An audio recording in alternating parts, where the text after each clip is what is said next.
क्या हाल है भाई। Welcome back to my channel और मैं हूं इमरान रसूल। एक बार फिर से मैंने आपको बताया था कि सुपर बाइक की या फिर बाइक की ऐसी इन्फॉर्मेशन आपको कोई नहीं देगा, सिर्फ मैं दूंगा। DDR इंडिया पे इमरान रसूल को आप सब्सक्राइब कर लो यार, इन्फॉर्मेशन मिलती रहेगी।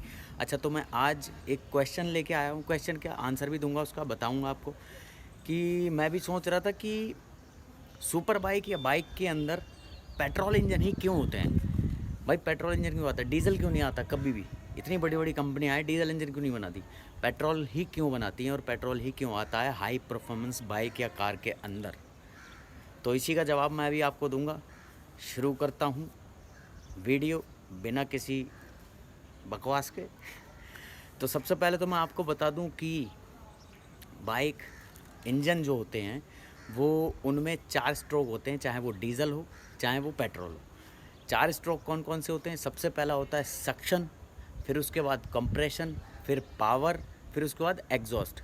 अब सक्शन क्या होता है? सक्शन होता है हवा खींचना, इंजन हवा खींचता है। कार्बोरेटर होता है ना, उसे साफ़ करते हुए धूल जम जाती है, वो सक्शन करता है, हवा खींचता है पावर के लिए इंजन के अंदर। दूसरा हो गया कंप्रेशन। कंप्रेशन क्या होता है? कंप्रेशन होता है जो पिस्टन हमारा होता है इंजन का, पिस्टन जो ऊपर जाके पावर लगाता है, ऊपर जो जाता है और हवा को दबाता है, वो होता है कंप्रेशन। ठीक है। और तीसरी चीज़ आ गई, तीसरी कौन सी थी? Suction, compression, power. हाँ, तीसरी चीज़ हो गई पावर। अब पावर क्या है? पावर है ये जो हमारा पिस्टन जो है, जो सक्शन होती है और वो पिस्टन जो हमारा ऊपर जाता है और ऊपर जाने के बाद जो उसमें पावर, उसमें जो मतलब दबाव बनाता है, उस सिलेंडर में जो दबाव बनाता है और दबाव बनाने के बाद जो उसमें ब्लास्ट होता है, जो उसमें ब्लास्ट होने के बाद जो पावर बनती है वो होती है पावर। ठीक है। और लास्ट चौथी चीज़ जो हो गई वो हो गई एग्जॉस्ट। अब एग्जॉस्ट क्या हुआ? एग्जॉस्ट वो वाला नहीं जो आप समझ रहे हो कि बाइक में लगा होता है साइलेंसर। साइलेंसर एग्जॉस्ट नहीं यार। एग्जॉस्ट मतलब जो ईंधन, जो पेट्रोल अंदर जला है सिलेंडर के अंदर और जलने के बाद उसका जो धुआं निकला है या उसमें से जो गैस निकली है, उसे बाहर निकालने का जगह या फिर उसे बाहर निकालने के लिए जो होता है उसे बोलते हैं एग्जॉस्ट। ठीक है। तो अब आ जाते हैं पेट्रोल पर। सबसे पहले पेट्रोल इंजन और डीजल इंजन में बहुत ज़्यादा फ़र्क है। पेट्रोल इंजन में क्या होता है?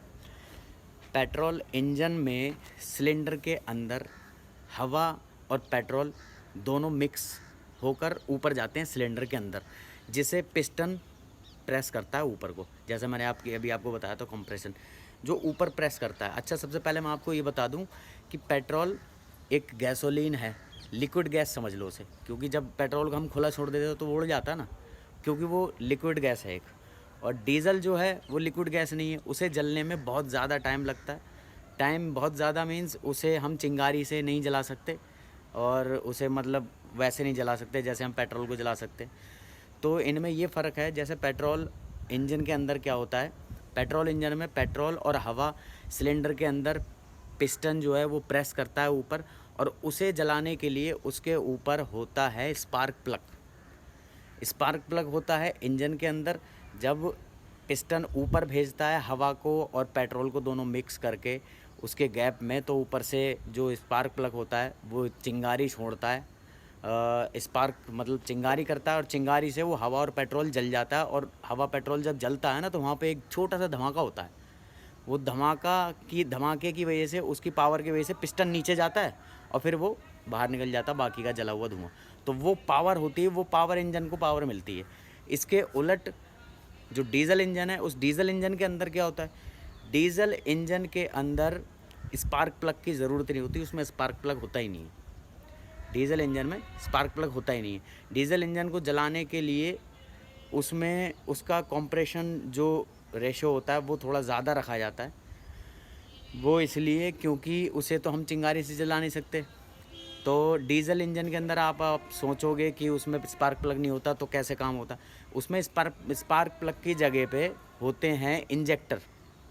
तो उसमें, और डीजल इंजन में क्या होता है? डीजल इंजन में डीजल और हवा दोनों एक साथ नहीं जाती है। उसके अंदर पहले हवा अंदर जाती है, सिलेंडर में पिस्टन हवा प्रेस करता है ऊपर को, फिर उसके बाद इंजेक्टर स्पीड में वो छोड़ते हैं डीजल, तब जाके उसका पावर प्रोसेस जो है वो शुरू होता है। और डीजल इंजन का पावर प्रोसेस बहुत ज़्यादा अलग है। अगर आप बोलोगे तो मैं डीजल इंजन का, पहले तो मेरा बाइक का और पेट्रोल इंजन का मैं बता रहा हूँ, बाकी का बाद में देखेंगे। तो इस तरीके से पेट्रोल की इंजन की पावर जो है वो निकलती है, इस तरीके से पावर होती है। और पेट्रोल इंजन के अंदर स्मूथनेस और पावर इसी वजह से ज़्यादा होती है क्योंकि पेट्रोल एक गैसोलीन गैस है, एक मतलब गैसोलीन ही है और उसे गैस ही बोलते हैं। इंडिया में पेट्रोल बोलते हैं, बाकी सब जगह इंडिया से बाहर गैस ही बोलते हैं उसे। गैस फिलिंग स्टेशन या ये सारी चीज़ें होती हैं। तो ज़्यादातर तो लोगों को मतलब पता ही होगा, जिन्हें नहीं पता उन्हें मैंने ये बता दिया। अच्छा, पेट्रोल इंजन के अंदर क्या होता है? पेट्रोल इंजन के अंदर जो उसका सिलेंडर होता है और पिस्टन होता है, उनका जो कंप्रेशन जो से वो होता है, उसकी जगह जो होती है, उसका बीच का जो गैप होता है वो थोड़ा कम रखा जाता है।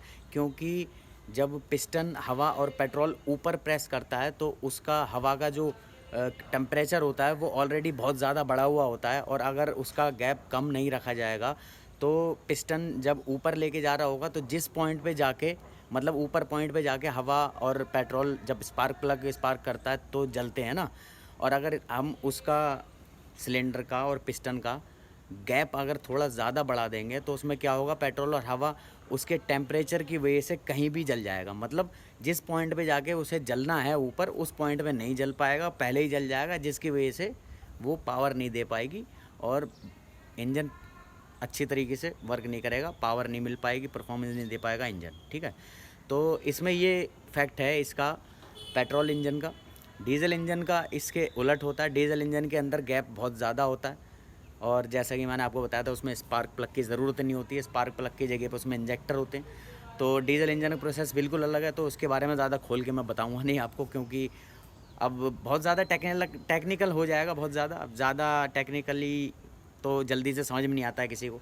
अब मैं खुल के देसी भाषा में आपको समझा रहा हूँ कि मतलब जैसे पिस्टन होता है, जो पिस्टन ऊपर जाता है, वो ऊपर जाने के बाद पेट्रोल इंजन में हवा और पेट्रोल दोनों को मिक्स करके ऊपर धक्का देता है। ऊपर धक्का देने के बाद ऊपर जब ऊपर जाता है वो अपने पॉइंट पे, जैसे ही ऊपर जाता है वैसे ही स्पार्क प्लग जो है वो चिंगारी छोड़ता है और चिंगारी से उस पेट्रोल और हवा में आग लग जाती है और आग लगते ही एकदम से धमाका होता है उसके अंदर और वो धमाके से पिस्टन नीचे जाता है। नीचे जाने के बाद फिर दोबारा से क्रैंक शाफ्ट से ऊपर भेजती है। ये प्रोसेस कंटिन्यू जल्दी चलता रहता है ना।